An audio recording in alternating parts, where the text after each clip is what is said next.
because you kept having to go around the mountain and then in and around all of the different like obstacles. coves. Right, yeah, and I think that's a big deal for us, is that we got started and we're like, oh, well, here's the clear start of the trail. It's a big sign and everything, you park. And then it was like, well, the beach should be just around the corner. It showed about 200 meters. The maps didn't show the switchbacks on the trail. And so it seemed like this was going to be relatively quick and easy. I mean, 30 minutes at least, but it didn't look like it was going to be insane. And you had to go quite a ways down the trail before you got to the point that you had a fair idea of how hard and far it was going to be. And never were you really clear. And kind of when we got to the beach, it was like, oh, the beach. Yeah.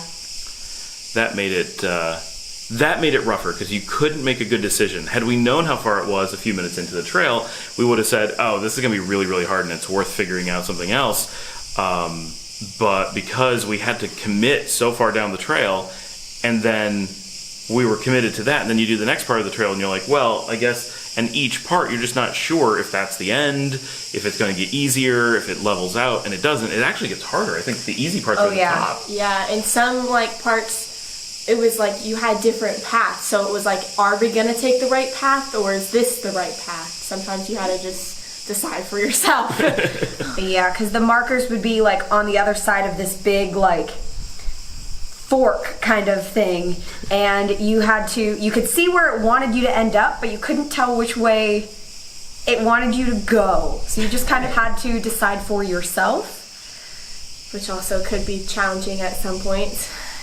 Yeah, there's definitely some times where it was hard to see where there were markers and which way they wanted you to go. And sometimes there'd be a marker and you'd get there and be like, okay, clearly I'm at a marker, but where to now? There's a big pile of rocks in every direction. What am I supposed to do? Yeah.